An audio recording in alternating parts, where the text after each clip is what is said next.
Well, here's another rant, and what I'm going to do is try and do these on a kind of regular basis because they come up almost on a daily basis for me. We do a lot of closings. We've well surpassed our 7,000 closing mark. So I see a lot of things that you'll never see unless it's too late and it costs you a lot of money. But this one was pretty unusual. So I get a call from an investor, and we're supposed to close 3 days out. And she says to me, you know, the closing agent tells me that one of the beneficiaries in the probate, in our state, there's a probate tax to transfer the deed. I said, okay.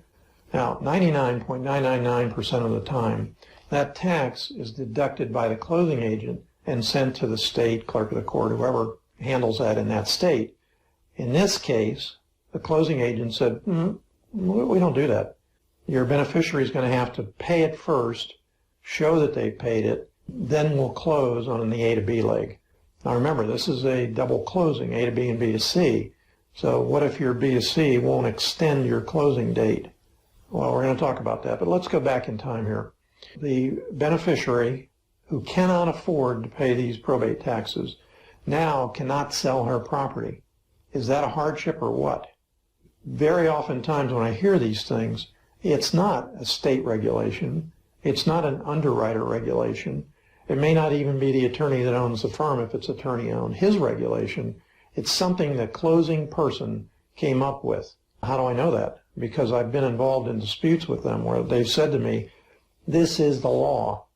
What was that one? That was a pretty good one. The person says to me that even though it's an A to B and B to C closing, we have to fully disclose to the original seller and the end buyer in writing the price you paid, the profit you're making.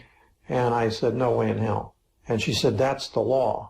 And I said, you want to bet? She said, I'll get my attorney. So what I got back was an email profusely apologizing for stating that that was the law and saying that they would go ahead and do the closing this time. No. They'll do it any time.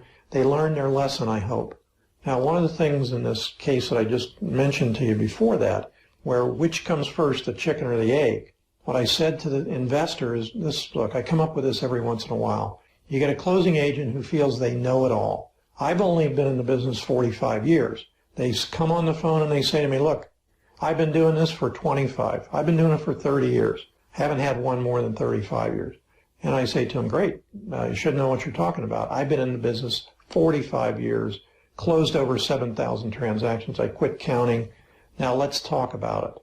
And they give me their spiel about this is what it is. And I said, okay, look, I close these same transactions all around you with other closing agents. She said, we can't do it. I said, okay, great. We're transferring the file.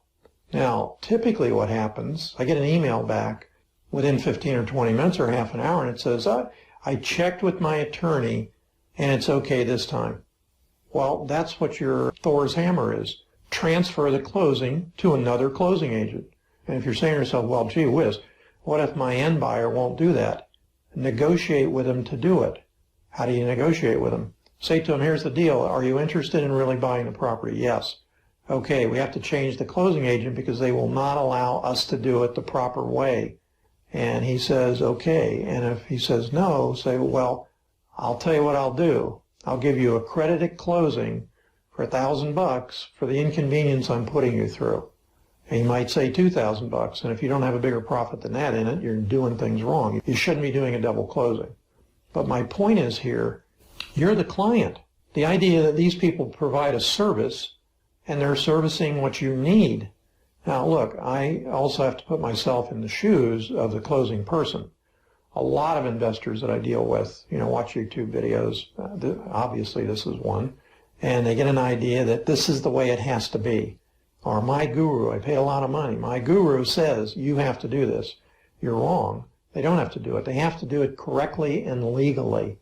And I'll talk about pass-through financing coming up because that's a big issue coming up all the time now. So for right now, change closing agents. That's all there is to it. Don't put up with it. If you don't close, everybody loses. Your seller, your end buyer, you, if there's a listing agent, the closing agent. So make it easy on yourself. Find somebody else that does it. Before you tell them you're going to do it, go out and find the other person to do it. And I've done it plenty of times myself. Had a double closing, the agent says, no, I can't, it isn't going to happen. Good, you're right, it's not going to happen. As I said before, Most of the time, they make it happen. I'm not asking them to do anything illegal. I'm not saying this is a gray area. No, in their mind, it's a gray area. It's black and white in the statutes. Put your foot down, be brave, and do what you have to do to get it closed. Wish you limitless success in all you do. I'm Dave Dinkle.